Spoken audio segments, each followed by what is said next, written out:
Hello students, मैं हूं नीरज और यह है आपका चैनल मैथ सॉल्यूशन। इस वीडियो में हम डिस्कस करने वाले हैं क्वेश्चन नंबर 4 से, क्योंकि लास्ट टाइम पे मैंने डिस्कस किए थे इस एक्सरसाइज के क्वेश्चन नंबर 1, 2, 3। एक्सरसाइज है ये 3.2 क्लास 10th की। ठीक है, चलो तो शुरू करते हैं। ये इसका क्वेश्चन नंबर 4। कलर चेंज कर लेता हूँ पेन का। तो which of the following pair of linear equation are constant and inconstant if constant obtain the solution graphically. तो ग्राफिकली सॉल्यूशन फाइंड करना है। अगर ये और ये बताना है इनका सॉल्यूशन है भी या नहीं है। और आपको पता है या तो पहला ही बराबर ना हो, मतलब a1/a2 बराबर a1/a2 इक्वल टू b1/b2 ना हो, तब सॉल्यूशन होता है। या तो फिर सारे ही बराबर हो। अगर a1/a2 इक्वल टू b1/b2 है तो c1/c2 होना भी जरूरी है। तो देखते हैं इसका सॉल्यूशन है कि नहीं। फर्स्ट पार्ट से डिस्कस करते हैं, फिर ग्राफिकली मैं इनके सॉल्यूशन बताऊंगा। तो फर्स्ट है x plus y equal to 5, और इसमें इसको ऐसे भी लिख सकते हैं जैसे कि मैंने लास्ट बार बता ही दिया था।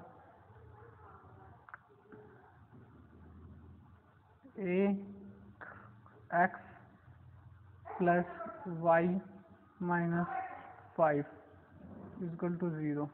तो ये हो जाएगा a1 b1 c1। ऐसे ही नीचे वाले में कर लेंगे और मैं डायरेक्ट a1 b1 c1 करके दिखाता हूँ। तो a1 क्या है 1, a2 क्या है इसका coefficient 2 equal to a1/a2 equal to b1/b2। अगर इक्वल नहीं हुए तो काटेंगे अभी।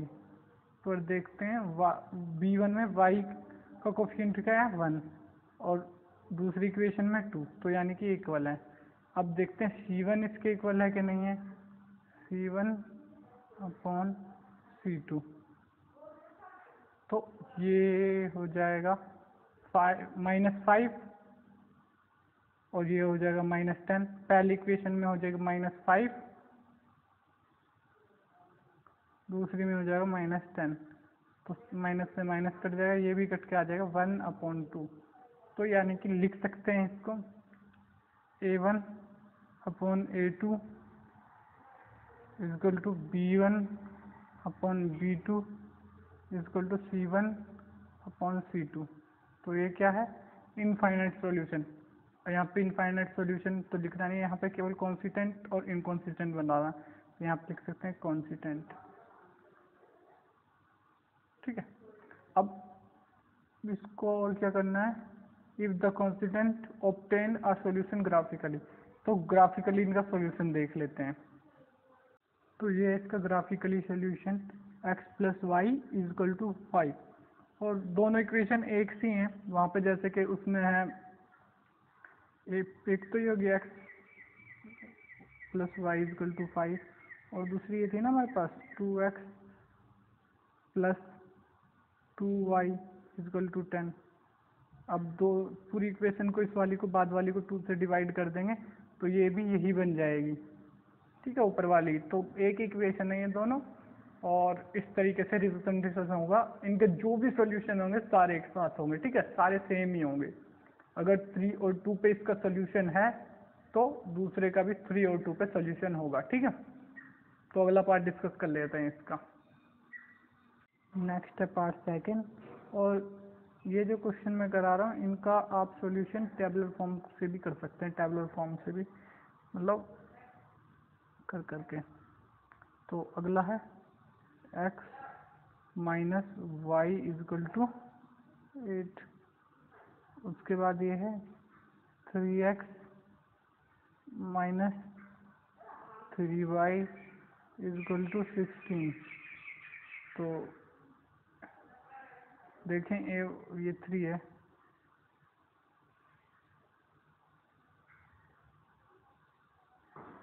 अगर देखें तो इन दोनों में से a1 अपॉन a2 आ जाएगा, a1 upon a2 equal to 1 upon 3, b1 upon b2 दोनों में माइनस लगा हुआ है, तो वो आएगा कुछ ऐसा, b1 upon b2 equal to 1 minus 1 upon -3, minus से माइनस कट जाएगा तो ये भी 1 अपॉन 3 बन जाएगा। आगे है c1 अपॉन c2, क्या हो जाएगा, ये हो जाएगा 8 अपॉन 16 -8, उधर जाके माइनस का हो जाएगा, इधर प्लस का है तो -16, तो ये कट जाएगा यहाँ से, मतलब ये सॉरी यहाँ से नहीं, यहाँ से, तो ये इसके इक्वल नहीं है 1/3 के, क्योंकि ये अगर साइन भी कट जाएंगे ये दोनों, ये बनेगा 1/2, तो ये 8 2 जा 16, तो इक्वल नहीं है, तो क्या है इसका, नो सॉल्यूशन। तो इसको ग्राफिकली रिप्रेजेंट करने की कोई ज़रूरत ही नहीं है, नो सॉल्यूशन है इसका। थर्ड पार्ट डिस्कस कर लेते हैं। नो सॉल्यूशन का मतलब होता है इनकॉन्सिस्टेंट, यानी कि ये वाला, ये भी लिख सकते हैं नो सॉल्यूशन का, और पैरेलल भी लिख सकते हैं, ठीक है। तो अब डिस्कस कर लेते हैं थर्ड, सेकंड डिस्कस करा था अभी, हाँ थर्ड है 2x plus y minus 6 equal to 0, 4x minus 2y minus 4 equal to 0, यहाँ पे इक्वल टू का साइन है, ठीक है। तो अगर देखेंगे a1 अपॉन a2 तो 2/4 कट जाएगा, 1/2 आ जाएगा, इक्वल टू है कि नहीं है, तो यहाँ से देखेंगे y1 और ये माइनस का, तो ये इक्वल नहीं है, यहीं से रुक जाएगा ये, क्योंकि ये वाला सेकंड वाला टर्म माइनस का, तो इनका क्या होगा, 1 सॉल्यूशन होगा। और इसमें से अगर चूज करना तो कॉन्स्टेंट 1 सॉल्यूशन हो या इनफाइनाइट सॉल्यूशन, होते हैं कॉन्स्टेंट। और जहाँ पैरेलल लाइन होती है, पैरेलल लाइन नो सॉल्यूशन और इनकॉन्स्टेंट, ये बात एक ही है। 1 सॉल्यूशन, एक तो 1 सॉल्यूशन होता है या इनफाइनाइट सॉल्यूशन होता है, दोनों कॉन्स्टेंट होते हैं, ठीक है। तो इसका 1 सॉल्यूशन है। अब इसका ग्राफिकली देख लेते हैं, कहीं एक पॉइंट पे इंटरसेक्शन होगा, दोनों लाइनों का इंटरसेक्शन देखते हैं वो ग्राफिकली। तो ये है इसका ग्राफिकली सॉल्यूशन। यहाँ पे देखोगे दोनों इक्वेशन का जो सॉल्यूशन है 2 और 2 पे, मतलब x की वैल्यू भी 2 हो, y की वैल्यू भी 2 हो, तो दोनों इक्वेशन को सेटिस्फाइड करेगा। तो एक पॉइंट इन इंटरसेक्शन, यहाँ इंटरसेक्शन कर रहा है, वो सॉल्यूशन होता है, ठीक है। ये दो लाइन है, ये वाली लाइन जो है ये 4x minus 2y equal to 4 की है, ये 2x plus y equal to 6 की है, ठीक है। ठीक है, तो अगला पार्ट डिस्कस करते हैं, इसका पार्ट 4।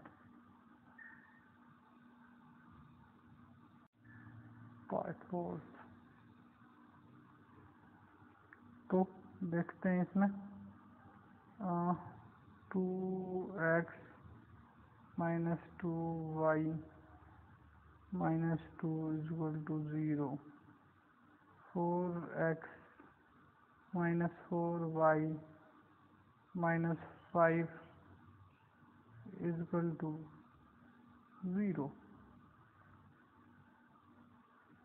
ठीक है। तो देखेंगे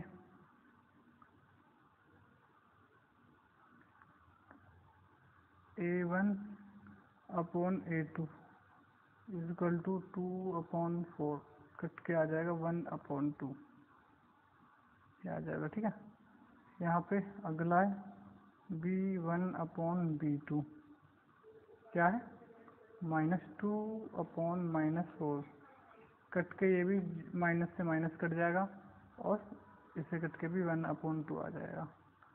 ठीक है, अब देखते हैं C1 C2 के इक्वल है नहीं, C1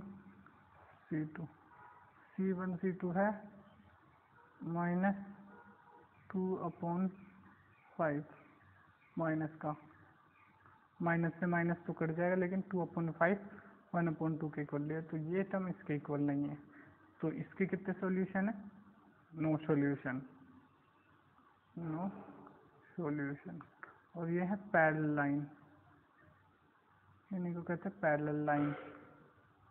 पैरेलल लाइन है, नो सॉल्यूशन है और इनकॉन्सिस्टेंट भी कहते हैं इन्हीं को। ठीक है, तो सॉल्यूशन है ही नहीं तो ग्राफ की क्या जरूरत है। तो अब करेंगे अगला question discuss, question number 5।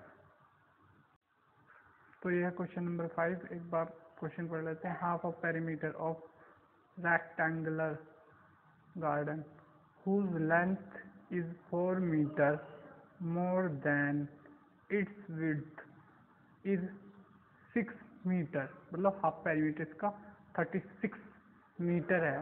Find the dimension of garden. तो सबसे पहले सॉल्यूशन में पिंक से ही कर देता हूँ इसको। Late width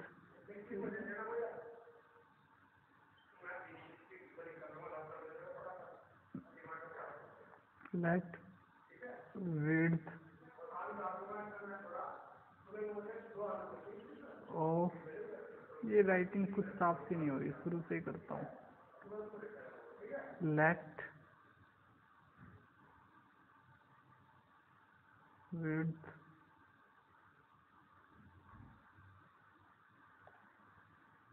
of garden is equal to x and length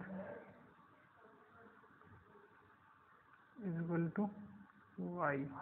ठीक है, तो लेंथ y है। ठीक है, इसको इरेज कर लेता हूँ मैं, x और y, विड्थ है x और लेंथ है y। ठीक है, ये आपको कॉपी में लिखना होता, बस मेरे को तो लिखने की जरूरत भी नहीं थी बट मैंने लिखवा दिया।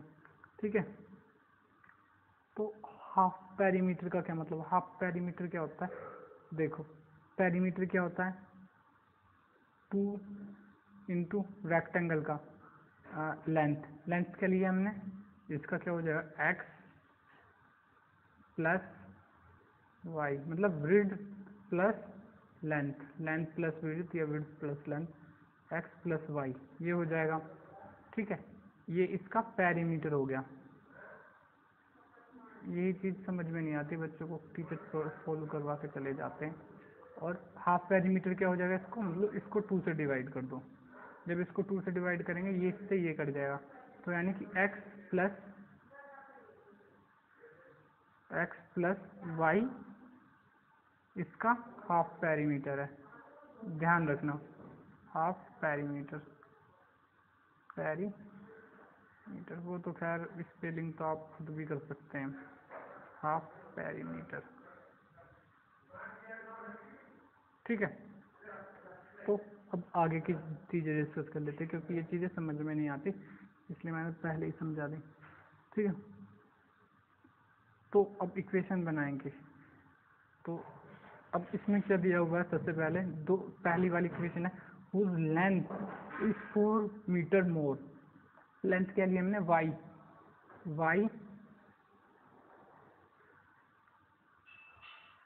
y is equal to x plus 4 metre more then its width. ठीक है, ये विड्थ है, विड्थ से 4 मीटर ज़्यादा है। और x प्लस वाई यानी कि इसका हाफ पेरीमीटर जो है वो दे रखा है 36। वो क्या होता है half perimeter? x plus y, ये मैंने पहले ही बता दिया है, x plus y equal to 36। ठीक है, ये दो इक्वेशन है, इनके सॉल्यूशन निकालने हैं। ठीक है, ये दो इक्वेशन बन गई, अब इनका सॉल्यूशन निकालना है। क्या? Find the dimension of garden. Find the dimension, graphically नहीं करना है इसको, ग्राफिकली नहीं करना या ऐसे सॉल्यूशन कर देंगे तो ठीक है, मैं ऐसे ही कर देता हूँ इस बार। अगर ग्राफिकली नहीं है तो ग्राफिकली वैसे करके दिखा भी दूंगा, ग्राफिक तो बना रखा है शायद मैंने इसका, देख लूँगा।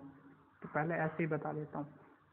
ऐसे क्या करना है, y की वैल्यू क्या आ रही है x+4, यहाँ से फर्स्ट वाली इक्वेशन में से y = x+4 आ रही है, तो सेकेंड में पुट कर दो, पुट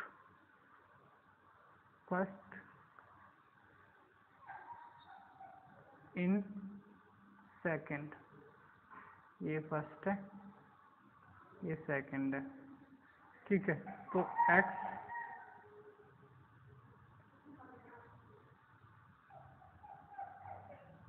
प्लस ये वाली इक्वेशन में x प्लस y की वैल्यू यहाँ से क्या आ रही है x+4, तो y की जगह प्लग लेंगे x+4,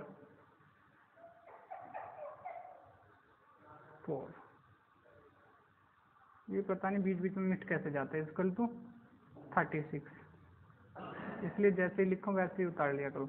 तो ये आ गया। अब ये क्या हो जाएगा 2x +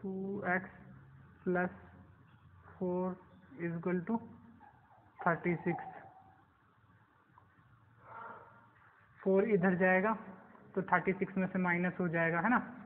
तो 1 मिनट में ऊपर का इरेज कर लेता हूँ ताकि आगे की कैलकुलेशन समझा सकूँ, ठीक है। स्क्रीनशॉट लेना तो स्क्रीनशॉट ले लो।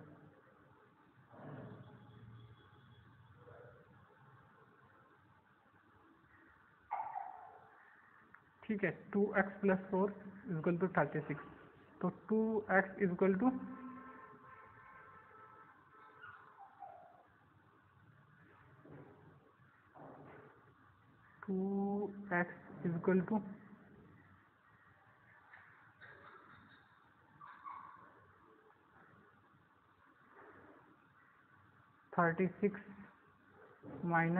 4 = 32, ठीक है। अब 2 को इधर लेके आएंगे, इधर 32 है, 2 को 32 से डिवाइड करेंगे, x = 32 / 2, तो ये हो जाएगा 16।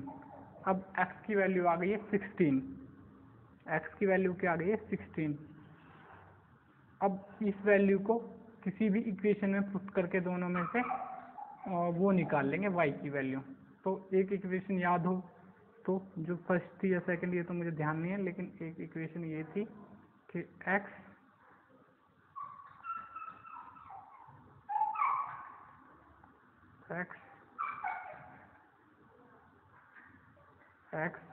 plus y = 36, ठीक है।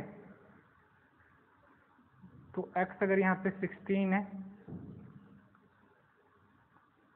तो y 36 में से माइनस होकर इधर आ जाएगा और y की वैल्यू आ जाएगी 20, ठीक है। क्योंकि अगर 16 को 36 में से माइनस करोगे तो 20 आ जाएगी, तो y की वैल्यू 20 और इसकी ये, ठीक है। तो 16 और 20 ये इसके डायमेंशन है, ठीक है। लेंथ है इसकी 20, ब्रेथ है इसकी 16, ठीक है। चलो तो अगला क्वेश्चन डिस्कस करते हैं, या ग्राफिकली एक बार होगा तो मैं दिखा दूंगा। तो ये इसका ग्राफिकली सॉल्यूशन, और जैसा मैंने कहा था 16 और 20 जैसा हमने निकाले थे अभी थोड़ी देर पहले, वही इसका इंटरसेक्टिंग पॉइंट है। ये रहा, यहाँ पे दिख रहा होगा आप लोगों को, ये बीच में इसके, ठीक है। तो ये इंटरसेक्टिंग पॉइंट है, यानी कि ऐसे जैसे मैंने मेथड करवाया ये भी सही है, और ग्राफिकली भी आप निकाल सकते हो वैसे। लेकिन ये जो मेथड अभी मैंने करवाया ये शायद आगे करवाना चाहिए था मुझे, लेकिन मेरे को लगा कि ग्राफिकली नहीं दे रखा तो इसलिए मैंने करवा दिया। क्योंकि अगर नहीं भी करवाता तो भी 1-2 क्वेश्चन बाद, मतलब अगली एक्सरसाइज में या इसके अगले क्वेश्चन में ये मेथड आएगा, ठीक है। तो ठीक है, अगला क्वेश्चन डिस्कस करते हैं, क्वेश्चन नंबर 6। तो यह है क्वेश्चन नंबर 6। इसमें ये इक्वेशन दी हुई है ऊपर, एक ये वाली जो दिख रही होगी आपको, एक बार लिख देता हूँ मैं यहाँ पे, 2x plus 3y minus 8 equal to 0, ये इक्वेशन लिखी हुई है। Right another linear equation in 2 variable, 2 variable में एक और इक्वेशन लिख लिया, such that the geometrical representation of a pair formed is, ताकि ज्योमेट्रिकल रिप्रेजेंटेशन ऐसी हो जाए। तो पार्ट फर्स्ट में का इंटरसेक्शन हो जाए। तो इंटरसेक्शन का क्या मतलब है, a1 upon a2 does not equal to b1 upon b2, ये मतलब होता है। ठीक है, यानी कि ये इसका जो आएगा उस इक्वेशन का 2 के अपॉन में, जैसे कि एक बार एग्जांपल से ही मतलब करके दिखा देता हूँ आपको, ऐसे होना चाहिए। ठीक है, ये आपको पता ही होगा। तो अब कोई इक्वेशन ले लेता हूँ मैं randomly, 2x plus 5y minus 9 is equal to 0। अब इन दोनों इक्वेशन में अगर देखें तो a1 upon a2 is equal to 2 upon 2 is equal to 1। ठीक है, और ये डज नॉट इक्वल टू, क्योंकि अब मुझे पता है ये डज नॉट इक्वल टू ही करना है, इसलिए डायरेक्ट ही कर दिया, वरना तो मैं समझा के करता हूँ। 3/5 के इक्वल नहीं है 1, क्योंकि हमें करना ही नहीं था। तो अब ये दो इक्वेशन आपस में इंटरसेक्टिंग एट अ पॉइंट होंगी। ठीक है, पिछली में करके देखा होगा, जैसे कि पिछले एक्सरसाइज में पता होगा। तो इस टाइप की एक भी कोई भी इक्वेशन जिसमें ये और ये अपॉन करने पे जो नंबर आए, 3 और 5 अपॉन करने पे, या b1 ये है तो b2 अपॉन करने पे वो ना आए। ठीक है, मतलब अगर दूसरा नंबर आप 2 लेते हो तो यहाँ अगर ये आप इसका x का कोएफिशिएंट 2 लेते हो तो यहाँ पे y का कोएफिशिएंट +3 नहीं ले सकते। ठीक है, वरना दोनों बराबर हो जाएंगे इस तरीके से। अब अगला देखते हैं, पैरेलल लाइन। पैरेलल लाइन में क्या होता है, सारे एक पैरेलल लाइन की बता देता हूँ, ये इक्वेशन ऊपर वाली ऐसे ही लिखी रहेगी, और पैरेलल लाइन की बता देता हूँ। पैरेलल लाइन जो कि सेकंड पार्ट है,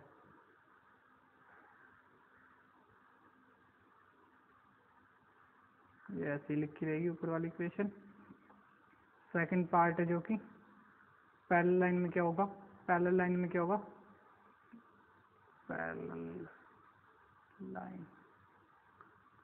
लाइन में क्या हो जाएगा, पैरेलल लाइन में देखो ऐसे होता है, a1 upon a2 equal to b1 upon b2, b1 upon b2 does not equal to c1 upon c2। मतलब ये दोनों अपॉन में सेम हो, बाकी थर्ड वाला सेम ना हो। देख लेते इसका एग्जांपल। तो ये लिख लेता हूँ मैं equation 1, 4x plus 6y minus 9 is equal to 0। 9 की जगह कुछ भी लिख सकता हूँ, वैसे यहाँ कुछ और ही लिख देता हूँ, क्योंकि पिछले वाले में भी 9 ही लिखा था। तो यहाँ पे लिख देता हूँ 7 इज इक्वल टू 0। ठीक है, अब यहाँ पे a1 अपॉन a2 हो जाएगा 2/4, जो कि इक्वल हो जाएगा 1/2 के,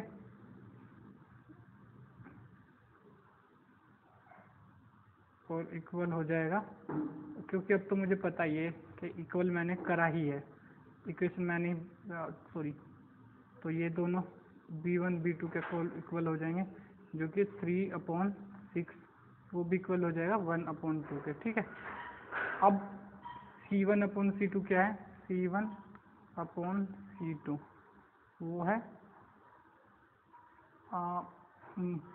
-7/8। ठीक है, तो माइनस से माइनस कट जाएगा, तो 7/8 रह जाएगा। तो ये डज नॉट इक्वल टू, तो यहाँ पे लिख लेंगे b1 upon b2 does not equal to c1 upon c2। ठीक है, ये हो गई पैरेलल लाइन। तो यानी कि ये इक्वेशन जो लिखी है मैंने, ये इसका एग्जाम्पल है, सेकंड का एग्जाम्पल। ठीक है,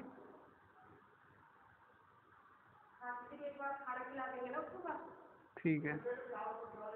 हो गया। ठीक है, एक बार मैं इसको अच्छे से रिप्रेजेंट कर देता हूँ कि क्या बनाया है हमने। पैरेलल लाइन का एग्जांपल दे दिया है। ये दो पेयर जो हैं ये पैरेलल लाइन के पेयर हैं। ये जो है ये दो पेयर पैरेलल लाइन के पेयर हैं और इनका एक भी सॉल्यूशन नहीं होगा। सबसे पहले वाली का एक सॉल्यूशन होगा, इंटरसेक्टिंग लाइन है वो। तो A1/A2 equal to B1/B2 does not equal to C1/C2। तो इस टाइप से ये बन जाएगी। ठीक है, पार्ट 3 डिस्कस कर लेते हैं अब इसका फटाफट से।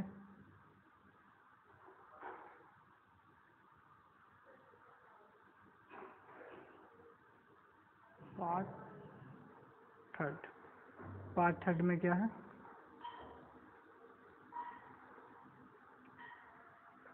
पार्ट थर्ड है कोइंसिडेंट लाइन।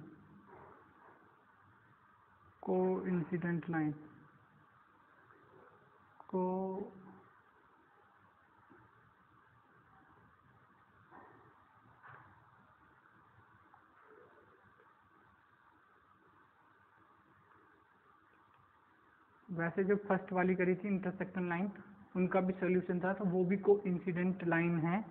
लेकिन अब हम करेंगे ऐसी जो इनफाइनाइट सॉल्यूशन वाली। इनफाइनाइट सॉल्यूशन मतलब सब के सब बराबर हो जाए।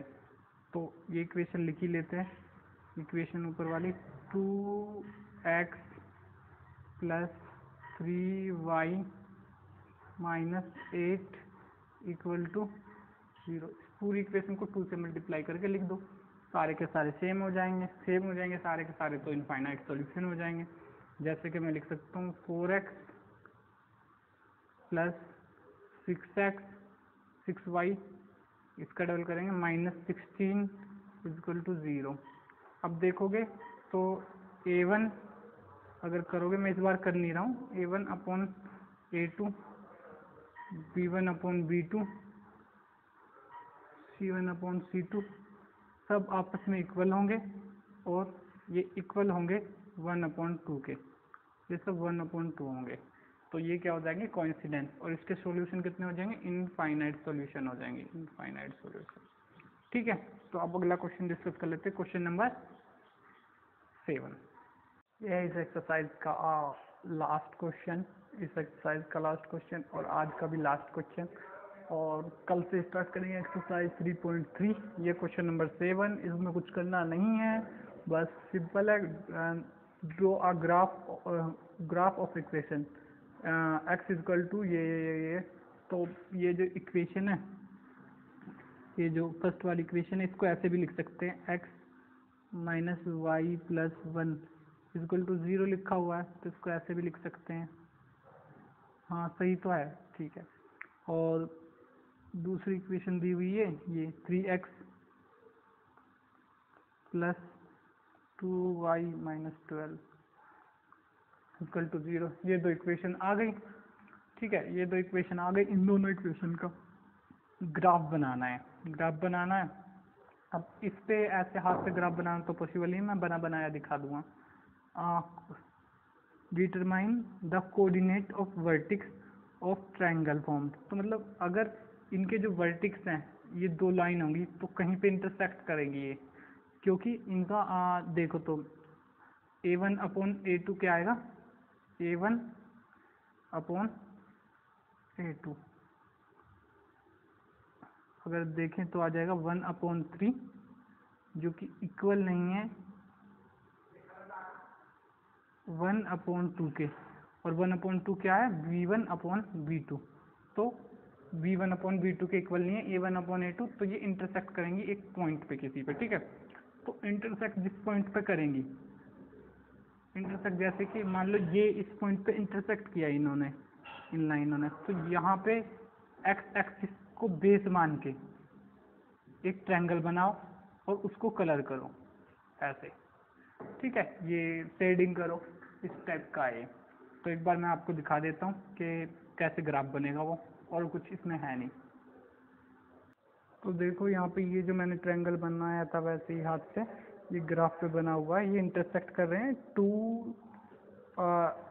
2, 3 पे, मतलब x कोऑर्डिनेट में 2 पे और 3 पे, ठीक है। यहाँ पे इंटरसेक्ट कर रहे हैं और x एक्सिस को बेस मान के ये वाला बेस इसको ट्रायंगल को शेडिंग करी गई है, यहाँ पे इंटरसेक्ट कर रहे हैं, ठीक है, जैसे मैंने बताया था पहले ही, ठीक है। और इस ग्राफ को बना सकते हैं आप, बस आपको इसको टेपना नहीं है, आप ये इक्वेशन फॉलो करें और जैसे मैंने ग्राफ बनाना सिखाया था पॉइंट ले लेके वैसे बनाएं और ऐसा ही बनेगा वो, बेफिक्र रहें। और इसके अलावा अगर आपको समझ में आता है तो समझ में आई हमारी वीडियो, क्वेश्चन समझ में आए हैं तो वीडियो को लाइक करें। और अगर आप हमारी अपकमिंग वीडियो देखना चाहते हैं जो कि होगी एक्सरसाइज 3.3, तो चैनल को सब्सक्राइब करें और बेल आइकन को दबाएं ताकि आपको आने वाली वीडियो को नोटिफिकेशन मिल सके, ठीक है। और अपने फ्रेंड्स के साथ शेयर करें ताकि उनकी हेल्प हो सके और वो भी क्वेश्चन इजीली कर सकें।